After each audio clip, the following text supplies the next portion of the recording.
Bonjour et bienvenue sur TV Land, votre télévision locale. Au sommaire du journal de ce vendredi 30 janvier, vœux à la communauté de communes du Seignan, ronde des sables à Hossegor, spectacle à Seignos. Tout comme les communes et les communautés de communes présentent leurs vœux. Éric Guillotot, président du Seignan, a adressé les siens à l'Assemblée présente.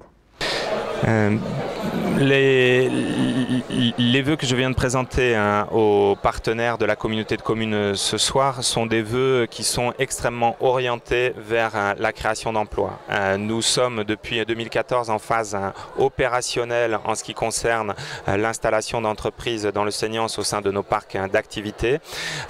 Donc sur ces parcs d'activités, nous sommes en train d'installer une dizaine d'entreprises au sein de la zone d'activité de l'Ermitage, ce qui va nous conduire in fine à créer 200 emplois sur ce secteur-là. La petite zone artisanale de la Riou à Ondres est complète depuis quelques semaines maintenant. Et donc le grand projet de la communauté de communes qui sont les allées shopping importées par le groupe Sodec vont entrer en phase opérationnelle en 2015.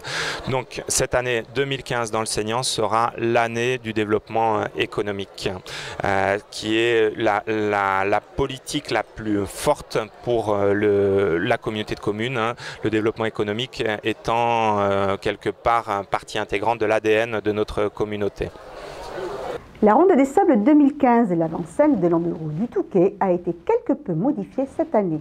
En effet, les tempêtes de 2014 ont perturbé le tracé de cette course qui se déroule le long de notre littoral. Une catégorie junior a de plus été intégrée à cette étape du championnat de France des Sables. Notre journaliste était présente lors de cette première. La 21e Ronde des Sables débutait samedi matin à Hossegor, avec en ouverture la catégorie junior sur une piste réaménagée. Mais suite aux différentes tempêtes et forts coefficients de marée que nous avons eu ces derniers mois, le littoral aquitain a beaucoup changé, y compris à Hossegor. Donc nous avons perdu une petite hauteur de sable. Donc il a fallu s'adapter et créer un nouveau tracé pour cette 21e édition de la Ronde des Sables.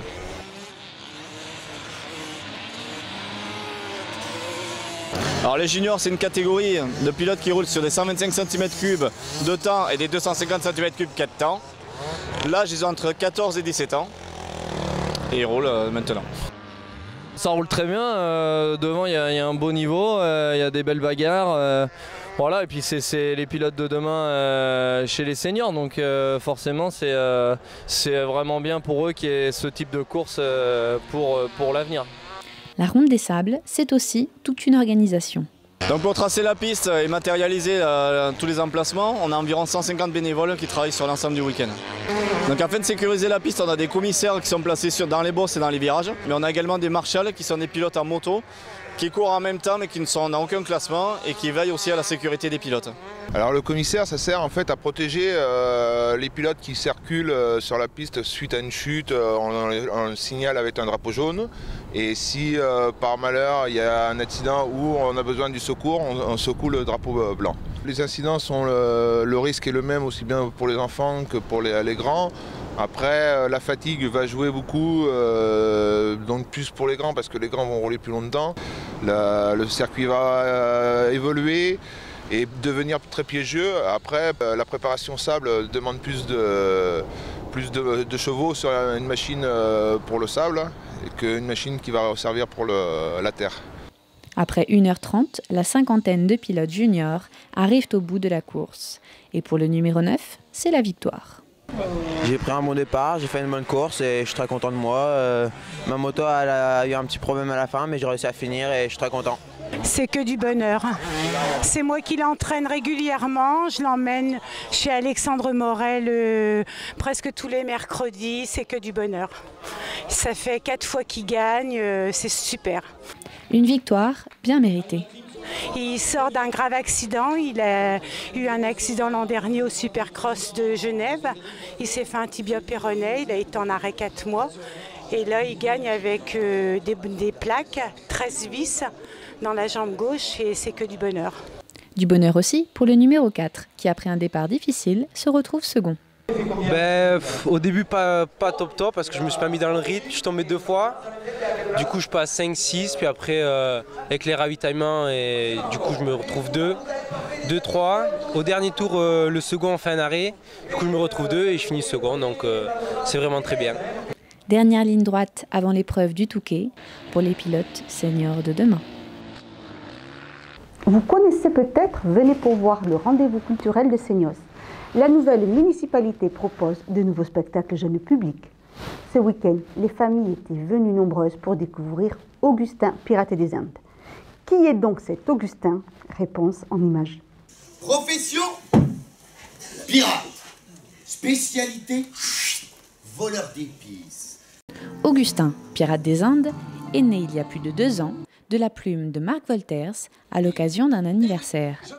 Il a retourné son appartement pour organiser une chasse au trésor pour ses enfants. Et de là est un peu né Augustin, sa passion pour les épices, pour la cuisine aussi. Et du coup, un mélange de tout ça, il a écrit une histoire qui est devenue Augustin. Moussaillon, nous allons hisser la grand voile, j'ai besoin de vous. Quand je dis « oh », vous dites « hisse ». « Oh »« hisse »« Oh »« hisse »« Oh »« hisse »« Oh »« hisse ». Augustin est un amoureux des épices qui nous embarque pour un voyage extraordinaire où l'on rencontre des personnages atypiques.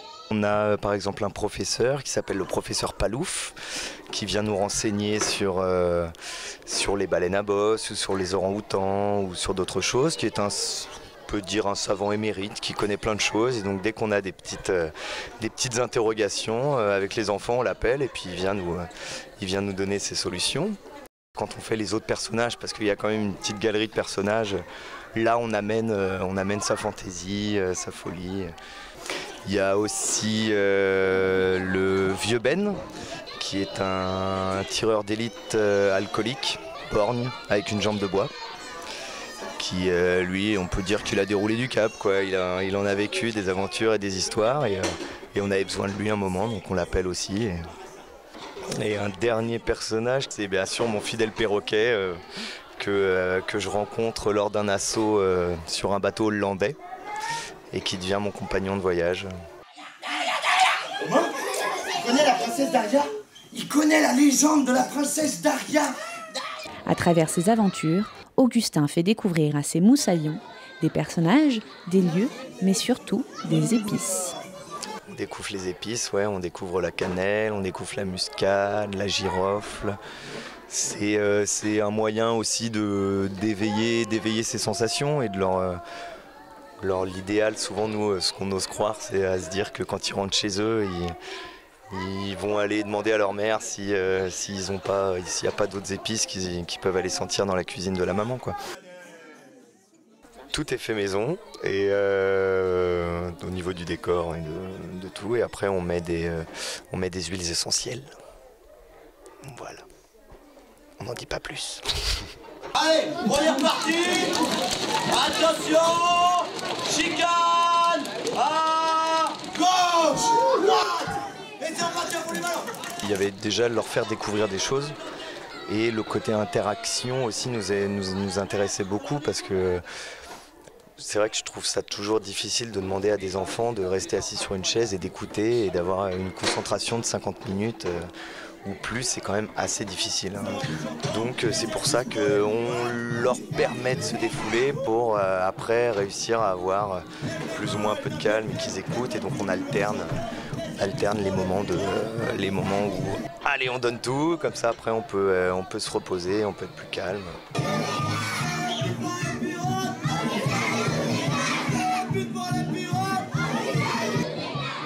C'est en plus l'idée où on prend le bateau au début, quoi. On lève l'ancre, ce qu'on dit, quoi. On fait place à l'imagination, on a juste une carte, un coffre et puis allons voir où on va, quoi. Alors justement les enfants, où êtes-vous allés ? J'ai vu. Chercher le trésor. Chercher le trésor. Les Indes orientales, dans la jungle.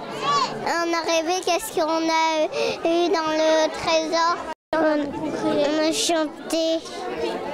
On a beaucoup crié.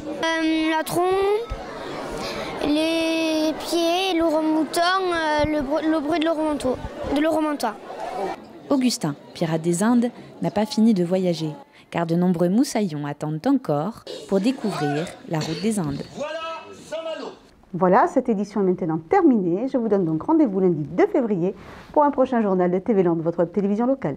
Je vous souhaite en attendant de passer un excellent week-end.